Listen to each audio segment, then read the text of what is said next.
Mind philosophy discusses the insights from some of the greatest thinkers over time. It will also demonstrate how their wisdom can be applied against the complexities and challenges we face in modern society. It's how philosophy can be used as a vehicle to produce a better version of who we are and how we interact within ourselves and each other.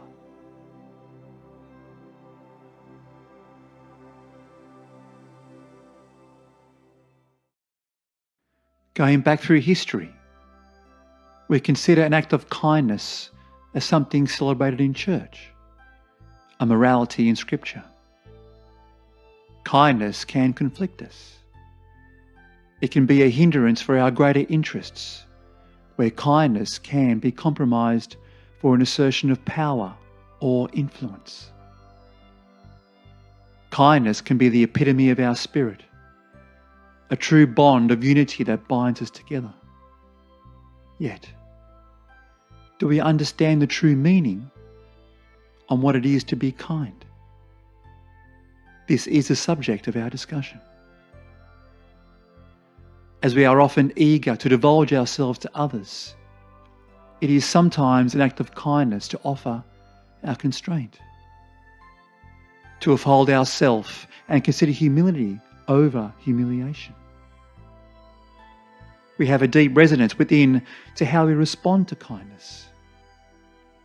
It not only spurs our emotions, the physiology of our brains is also formed to crave it. As we are constantly seeking reward, our memories are kindled when we become its recipient, and when we lament each moment that we are renounced from it. Over the ages, kindness has been portrayed through the parable of the Good Samaritan. As the Samaritan was kind, we also need to understand the context of his kindness. The Jews despise the people of Samaria, as it was for the Samaritans with the Jews. Even Jesus had to withstand hostile receptions in Samaria.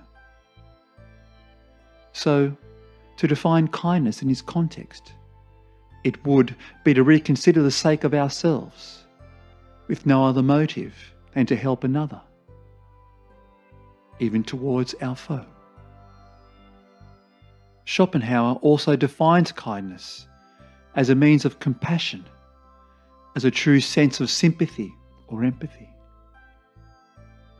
Either in imagination we out ourselves vividly in the sufferer's place, or we see his fate, the lot of the whole humanity, and consequently, above all, our own fate.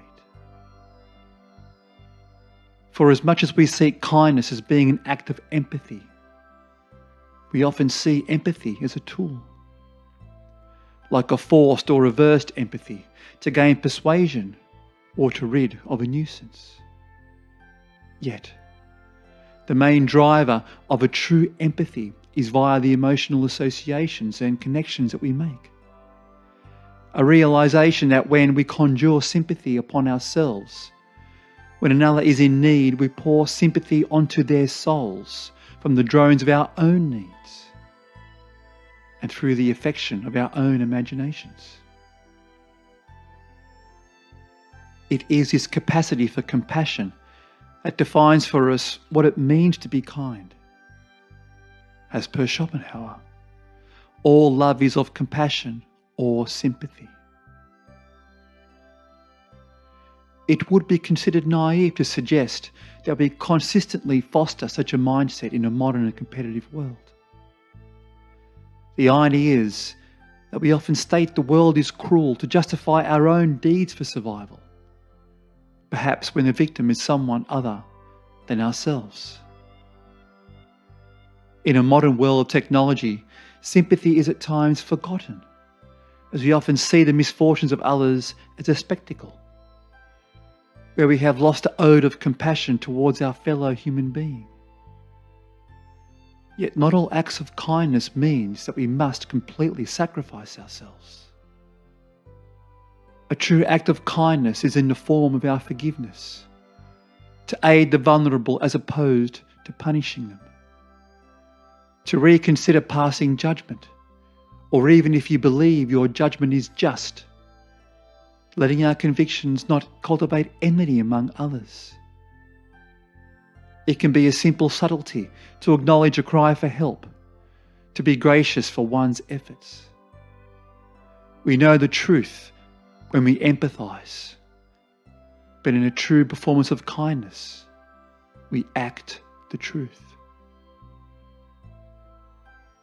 Kindness goes further than a matter of recognition for others to witness. It lies beyond the knowledge and realisation of its beholder. For when we are uncertain, when we do not know where to turn, even when we have been done wrong by the world,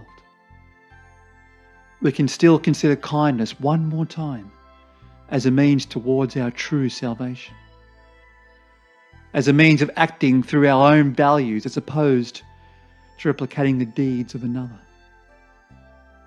This is the epitome of kindness, and why the legend of the Good Samaritan has survived well beyond the mighty and the cunning Machiavellian.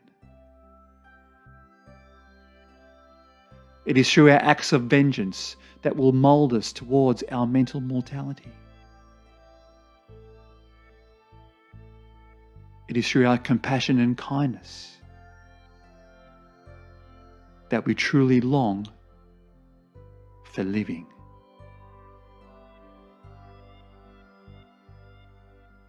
Thank you for watching. If you enjoyed this video, please press the like button and subscribe to the Mind Philosophy channel, and leave your comments and tell me the videos that you want to see. I look forward to seeing you on our next journey.